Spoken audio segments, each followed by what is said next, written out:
The sound of hushed whispers swept across the Westbrook construction site as Sarah Lawson approached the massive steel beam that three men couldn't budge, her simple cardigan and practical ponytail earning snickers from the seasoned crew who had no idea what hidden strength lay beneath her unassuming exterior.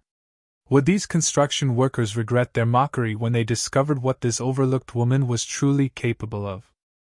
The sound of heavy machinery echoed through Westbrook Construction's newest project, a 6-story office building that towered over Main Street. Sarah Lawson gripped her worn leather portfolio as she approached the site entrance, her simple navy button-down and faded jeans making her nearly invisible among the sea of neon safety vests. At 42, Sarah's practical ponytail showed strands of gray, evidence of 15 years solving structural problems that stumped others, though none of the workers spared her a second glance. "Excuse me," she said, approaching a group of men studying blueprints. "I'm looking for Jack Daniels, the site foreman." A burly man with a salt and pepper beard looked up, his eyes traveling from her sensible work boots to her face with obvious dismissal. "That's me. Help you with something, ma'am? Visitor entrance is around the block." Sarah extended her business card. "I'm Sarah Lawson, the structural engineer from headquarters. I'm here about the support beam issue you reported yesterday." Jack's eyebrows shot up as he took the card reluctantly. "You're the specialist they sent?" He exchanged glances with the men beside him. "No offense, lady, but we were expecting someone with more." He gestured vaguely at her. "Experience. 20 years of structural engineering experience is hidden under this cardigan," Sarah replied with a calm smile. "Shall we discuss the problem? I understand it's urgent." Before Jack could respond, a tall man with massive forearms approached, slapping dust from his gloves. "Jack, crane's set up, but that beam's not gonna work. We need an actual solution, not more paperwork." He stopped short when he noticed Sarah. "Who's this?" "Mike Thornton, our crane operator," Jack explained. "This is Sarah Lawson, headquarters answer to our support beam crisis." Mike didn't bother hiding his smirk. "That's their solution? Sending a woman who looks like she teaches kindergarten?" Sarah had heard comments like this throughout her career, at engineering school where she graduated top of her class, at her first job where they assigned her to check calculations rather than visit sites, and now, 20 years later still. She didn't flinch. "I understand your frustration, Mr. Thornton.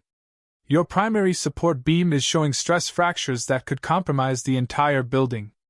Perhaps we could focus on that rather than my appearance?" Jack sighed, gesturing for her to follow. "Come on, then. But I'm warning you, this isn't a small problem." As they walked through the half-finished building, workers paused to stare. Sarah noticed their expressions: confusion, amusement, disbelief. Two men elbow-nudged each other, poorly hiding their laughter. "Your blueprint modifications arrived yesterday," Jack explained, leading her toward the center of the structure. "But the replacement beam that was delivered is too heavy for our equipment. We can't position it safely." They stopped beside a massive steel H-beam lying on the concrete floor. Sarah knelt, measuring and examining it while jotting notes in her small notebook. "Who approved these specifications?" she asked, frowning at the measurements. "That would be me." Sarah turned to find a man in an expensive suit striding toward them. Russell Westbrook, owner of Westbrook Construction, looked completely out of place among the dust and machinery. His perfectly combed hair and manicured nails suggested he rarely visited active sites. "Mr. Westbrook." Jack straightened immediately. "I didn't know you were stopping by today." Russell ignored him, focusing instead on Sarah with narrowed eyes. "And who might you be?" "Sarah Lawson, structural engineer. I'm here to solve your support beam issue." Russell's laugh was sharp and dismissive. "Are you now? Interesting. I don't recall approving an outside consultant, especially for a problem my men are perfectly capable of handling." A muscle twitched in Sarah's jaw, the only sign that his words affected her. "With respect, sir, if they could handle it, I wouldn't be here." The temperature seemed to drop as Russell's smile hardened. "You have exactly 1 day to fix this, Ms. Lawson. After that, we do things my way." As Russell walked away, Mike folded his arms across his chest. So, teacher, what's your genius solution? First, Sarah replied, I need to see your equipment set up. She moved toward the crane with purpose, her eyes already assessing capabilities that the men had overlooked.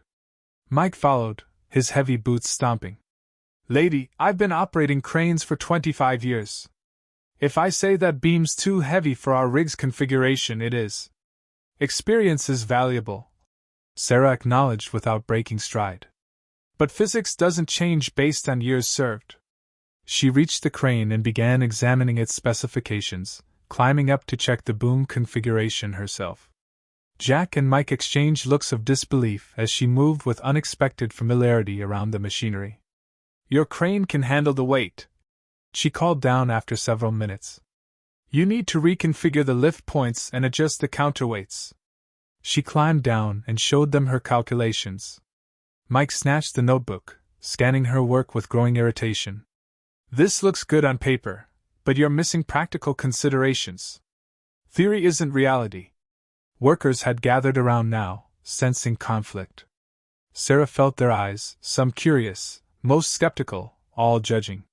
This wasn't the first time she'd faced a wall of doubt, but each time still stung. I've implemented this solution on 3 similar projects, she explained patiently. If you adjust these settings. Enough, Mike interrupted, handing back her notebook with visible contempt. This isn't some textbook problem. Real jobs, real safety on the line here. Something shifted in Sarah's expression, not anger, but determination hardening into resolve. She'd promised herself years ago never to raise her voice to prove a point, never to become the stereotype of an emotional woman. Instead, she simply asked, What would convince you? Mike glanced at a smaller I-beam that lay nearby, roughly 8 feet long. His lips curled into a challenging smile. Tell you what. That beam there weighs about 300 pounds. If you can even budget using your proper technique, maybe we'll consider your fancy calculations. A murmur spread through the gathered workers. Sarah assessed the beam, then looked at the circle of men watching her, their expressions ranging from embarrassment to anticipation of her failure. Mike, come on, Jack said quietly. That's unnecessary. No, it's fine, Sarah replied, removing her light jacket. I accept your challenge. Beneath her simple exterior, Sarah carried strength these men couldn't see, not just in her mind, but in her body. The daughter of a single father who'd worked construction until a workplace accident left him disabled, she'd grown up handling tools and materials alongside him during his recovery, as he taught small residential projects from his wheelchair. She approached the beam methodically, pulling work gloves from her back pocket and slipping them on with practiced ease. Even if you've seen someone lift something like this before, it doesn't mean, Mike began. I don't need to have seen it. Sarah cut him off quietly. I've done it. She positioned herself correctly, bending at the knees, back straight. The workers fell silent as they recognized the stance of someone who knew exactly what she was doing. With careful movements, she gripped the beam at precisely calculated points. Proper leverage is about physics, not just brute strength, she explained, her breathing controlled. It's how ancient civilizations moved massive stones without modern equipment. Mike's smirk began to falter as Sarah set her feet. Jack stepped forward, suddenly concerned. Look, you don't have to do this. We can discuss alternatives. But Sarah was already in motion, her technique flawless. With a controlled exhale, she lifted the 300-pound beam clear off the ground. Not just an inch, but a full foot. She held it steady, her face showing concentration but not strain. The construction site fell completely silent. After 10 seconds, she carefully lowered the beam, straightened, and faced the dumbfounded crew. Now, about those crane adjustments I was suggesting. Before anyone could respond, a woman's voice cut through the silence. What exactly is happening here? All heads turned to see Elizabeth Westbrook, Russell's daughter and newly appointed project manager, standing with arms crossed and eyes fixed directly on Sarah. Elizabeth Westbrook's heels clicked sharply against the concrete as she approached the silent group of workers. Unlike her father Russell, she wore a hard hat and sensible boots with her business attire. "I asked a question," Elizabeth said. "What's happening here?" Mike recovered first, stepping forward with a nervous chuckle. "Just a little demonstration, Ms. Westbrook. Nothing to worry about." "A demonstration that involved this woman lifting a 300-pound beam?" Elizabeth raised an eyebrow. "Impressive. And you are?" "Sarah Lawson, structural engineer. I'm here about the support beam issue." Sarah extended her hand, which Elizabeth shook firmly. "Funny," Elizabeth replied. "I don't recall my father mentioning bringing in a consultant." Jack cleared his throat. "Actually, Ms. Westbrook, I called headquarters directly yesterday. The situation seemed urgent enough to bypass the usual channels." Elizabeth's sharp gaze suggested she knew this wasn't the whole truth, but she simply nodded. "Show me the problem, then." As they walked toward the main support area, Sarah noticed the subtle shift in the men's attitudes. Their eyes now followed her with guarded respect rather than dismissal. Mike walked slightly behind, his earlier confidence deflated. Elizabeth examined the stress fractures in the original beam while Sarah explained her proposed solution. "With the proper lift configuration, your existing equipment can safely position the replacement beam. I've done the calculations." "Which is exactly what I was trying to tell them before the lifting challenge," Sarah added. Elizabeth's lips twitched. "So you lifted 300 pounds to prove a point?" "Sometimes numbers on paper aren't enough to change minds," Sarah replied quietly. Thunder rumbled overhead. Dark clouds had gathered, threatening rain that would halt all progress. "We need to make a decision," Jack said, glancing nervously at the sky. "If that rain hits before we secure this section, implement Ms. Lawson's solution," Elizabeth ordered without hesitation. "I want that beam in place before this storm hits." Mike began to protest. But Mr. Westbrook specifically said, "My father isn't here, and I'm making this call." Elizabeth cut him off. "Get moving!" The crew scrambled to action. Sarah worked alongside Jack, reconfiguring the crane settings while Mike watched with obvious reluctance. The other workers moved with new urgency. As they prepared the main beam for lifting, Elizabeth drew Sarah aside. "I recognize your name," she said in a low voice. "You wrote that paper on stress distribution in cantilevered structures, didn't you?" Surprise flickered across Sarah's face. "You've read my work?" "Engineering degree from MIT," Elizabeth replied with a shrug. "Dad doesn't advertise that fact to his clients. He prefers I'm seen as the pretty face of the company, not its brain." A deeper understanding passed between the women before a shout from Jack pulled their attention back to the task. The massive replacement beam hung from the crane, ready for positioning. Rain had begun to fall, light droplets turning the dust into slick mud. Mike stood at the controls, following Sarah's instructions with grudging precision. "Easy now," Sarah called as the beam moved into position. 3 degrees more rotation on your end, Jack." The beam aligned perfectly with the mounting brackets. A collective breath of relief swept through the crew as they began securing the connections. Then Russell Westbrook's voice cut through the rain. "What the hell is going on here?" He strode across the site, umbrella in hand, his expensive shoes already caked with mud. His face darkened with fury as he spotted Sarah directing his crew. "I specifically ordered no changes until I approved them. Who authorized this?" Russell demanded, rounding on Jack. Before Jack could answer, a loud metallic groan echoed through the structure. All eyes turned to the partially secured beam as one of the temporary support cables began to unravel. "Everyone back!" Sarah shouted, rushing forward instead of away.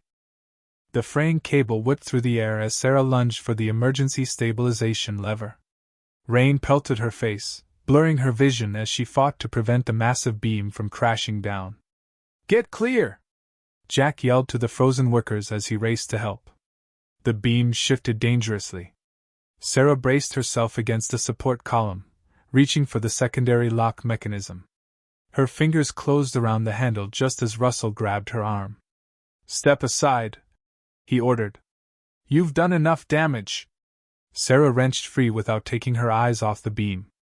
Either help or move, she said, her voice cutting through the panic with startling calm. This beam comes down, someone dies. Elizabeth appeared beside them, already fastening a safety harness. Dad, she knows what she's doing. Something in her tone made Russell hesitate just long enough for Sarah to engage the lock. The beam stabilized temporarily. The cable's completely shot, Sarah assessed quickly. Looks like it was already damaged before today. Her eyes met Russell's with quiet accusation. Almost like someone skimped on equipment inspections. Russell's jaw tightened. How dare you suggest? Not now, Elizabeth interrupted. Mike, bring the secondary crane online. We need to take pressure off this mounting point. The crew worked frantically, following Sarah's directions without question now. The hierarchies of minutes earlier had vanished in the face of genuine danger. As they secured the final connection point, the rain intensified. Water streamed down Sarah's face, plastering her clothes to her body. She looked nothing like the invisible woman who had arrived that morning. The beam locked into place with a satisfying clank. A cheer went up from the crew, cut short by Russell's raised hand. In my office. No, he said to Sarah, his voice tight with barely controlled rage. The site trailer's fluorescent lights cast harsh shadows across Russell's face as he paced behind his desk. Elizabeth stood by the door, while Sarah sat calmly, still dripping rainwater onto the floor. You deliberately circumvented my authority, Russell began. Implemented unauthorized changes that could have cost lives. The only thing that threatened lives today was that substandard cable, Sarah replied evenly. A cable that should have been replaced months ago, according to safety protocols. Sarah reached into her soaked portfolio and pulled out a plastic-protected document. This is a comprehensive safety audit of 3 Westbrook construction sites, documenting 27 critical violations over the past year. Russell lunged for the document, but Elizabeth intercepted it, scanning the pages with growing concern. Where did you get this? Russell demanded. I compiled it, Sarah said simply.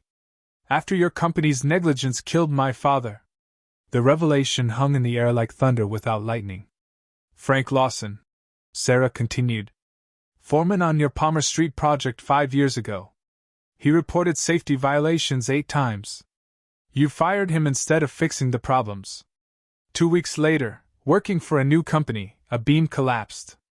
The beam came from your unused materials sold off cheap. Recognition dawned in Russell's eyes. Lawson, he muttered. I remember now. Dad? Elizabeth's voice held a question she seemed afraid to fully form. Your father was a troublemaker, Russell said dismissively. Always complaining about procedures, slowing down progress. He was trying to prevent exactly what happened today, Sarah countered, rising to her feet. I've spent 5 years tracking patterns in your company's projects, waiting for an opportunity to prevent another tragedy. Elizabeth studied the audit report, her expression hardening. These are all Dad's signature projects. The ones he oversees personally. Before Russell could respond, Jack burst through the door without knocking. Sorry to interrupt, but everyone needs to see this. They followed him outside where the rain had stopped. The crew stood staring upward at the newly placed beam. Under stress, the beam had settled perfectly into position, more securely than their original plan could have achieved. The building's entire center section now stood straighter, stronger than before. I've never seen anything like it, Mike admitted, genuine awe in his voice. It's like the building fixed itself once it had the right support. It's a fluke, Russell insisted, his voice carrying a tremor that undermined his confident words. Nothing more than lucky timing. Sarah stood silently, letting the evidence speak for itself. The beam wasn't just holding, it had corrected alignment issues throughout the structure's central core. The crew gathered below, heads tilted upward, witnessing what skilled engineering could accomplish. Lucky timing doesn't fix design flaws, Elizabeth said quietly, studying the document in her hands. Dad, these safety violations, there's a pattern here that can't be ignored. Thunder growled in the distance as the storm moved away. Russell snatched the report from his daughter, scanning pages with growing agitation. These are baseless accusations from a woman with a personal vendetta. No one will believe. I believe her, Jack interrupted, stepping forward.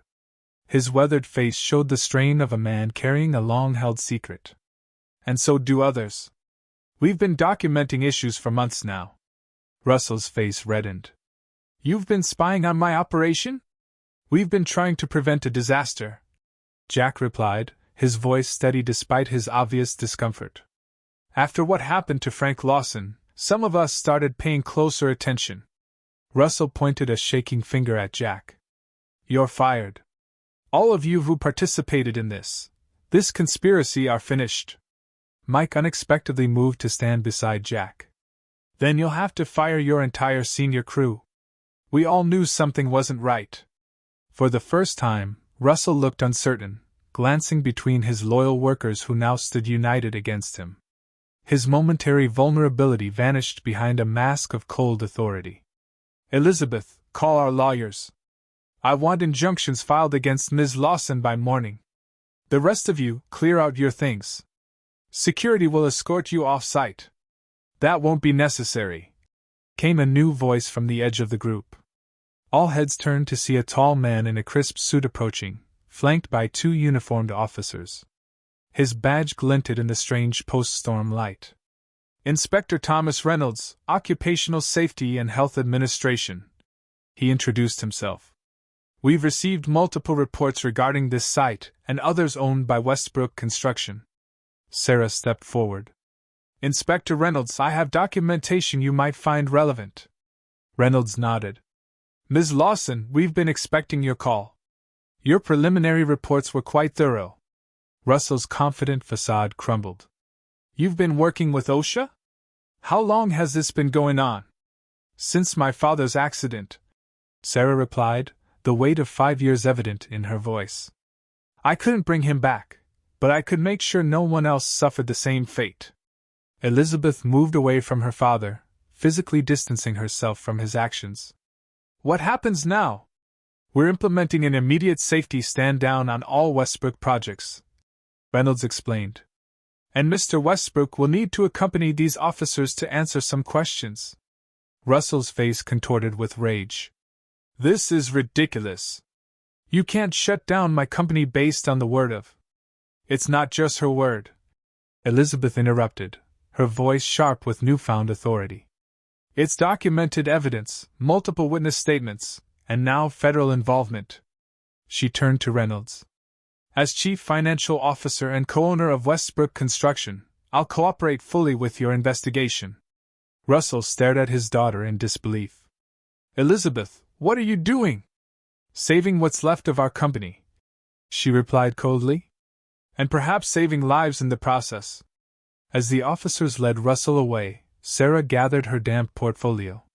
The vindication she'd sought for years felt strangely hollow in the face of the human cost, careers disrupted, projects delayed, a family divided. Jack approached, extending his hand. I worked with your father. He was a good man. The best foreman I ever had. Sarah accepted the handshake, fighting unexpected tears. Thank you for saying that. What will you do now? Mike asked, genuine curiosity replacing his earlier contempt. Before Sarah could answer, Elizabeth stepped between them. That depends on whether she's willing to help fix what my father broke. 6 months later, Sarah's boots crunched on gravel as she crossed the completed building's parking lot. The gleaming glass structure caught the golden light of late afternoon, standing as a testament to what could be accomplished when skill was valued over appearances. Ms. Lawson! Called a young woman hurrying toward her, hard hat tucked under one arm, tablet clutched in the other. The inspection team is waiting in the conference room. Thank you, Jessica, Sarah replied with a smile. And remember, it's Sarah. Inside, the building hummed with activity, final touches being applied before the official opening ceremony tomorrow. Workers nodded respectfully as Sarah passed. No dismissive glances, no whispered jokes. The transformation wasn't just in the building but in the entire company culture. The conference room fell silent as Sarah entered. 8 people sat around the table, 4 men, 4 women, all dressed in practical work clothes bearing the new Westbrook Engineering logo. "Final safety checks are complete," announced Jack, now safety director for all Westbrook projects. "No issues to report. Structural integrity exceeds specifications by 17%, added Mike, who had discovered an unexpected talent for precision testing after leaving crane operation. "Better than projected." Sarah placed her portfolio, a new one, though still modestly practical, on the table. "Excellent work, everyone. I believe we're ready for tomorrow's ceremony." As the team filed out, Elizabeth stayed behind, her once perfect manicure now trimmed short for practicality. "Hard to believe it's been only 6 months," she said, gazing out the window at the building that had nearly collapsed under her father's corner cutting.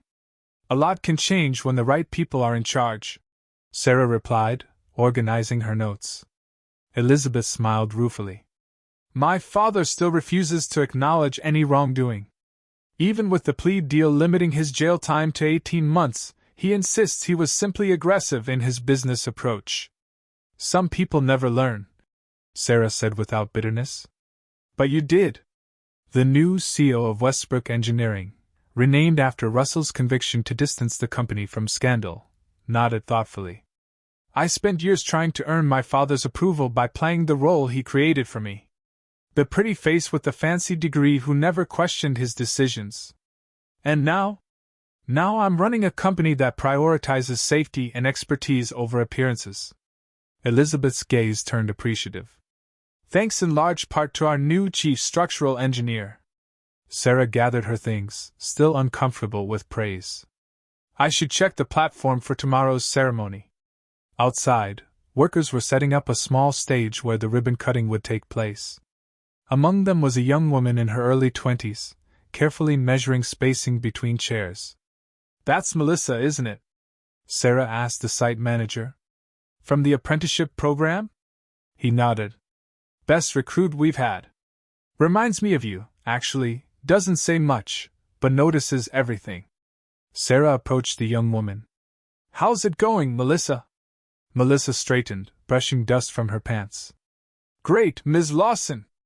I've been implementing those load calculations you showed me last week." "Call me Sarah," she corrected gently. "And I'm glad to hear it." As they walked the perimeter, checking measurements, Sarah noticed a plaque being installed near the entrance. Bronze letters caught the sunlight. "Frank Lawson Memorial Plaza. Ms. Westbrook ordered it specially," Melissa explained, following Sarah's gaze.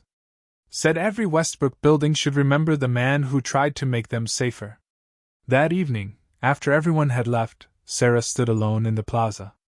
She placed her hand on the plaque bearing her father's name, remembering the man who had taught her that strength came in many forms. "You were right, Dad," she whispered. "Sometimes you have to stand your ground, even when no one believes in you." The next morning, as cameras flashed and Elizabeth cut the ceremonial ribbon, Sarah stood slightly to the side. She wasn't there for recognition or applause. Her victory wasn't in the spotlight but in the safety of the workers who would never know how close they came to disaster. A reporter pushed through the crowd. "Ms. Lawson! Is it true you single-handedly lifted a 300-pound beam to prove your qualifications to the all-male crew?" Sarah smiled slightly. "Engineering isn't about proving yourself to others. It's about understanding what needs to be done and having the courage to do it right." Mike, overhearing, stepped forward. "But she did lift it," he added with newfound respect. "Changed everything that day. Changed all of us." As the crowd dispersed, Sarah noticed Jack speaking with a group of young women in hard hats, new recruits for the company's expanded apprenticeship program that actively sought out female candidates. "They're here because of you," Elizabeth said, joining Sarah. "You showed them what's possible."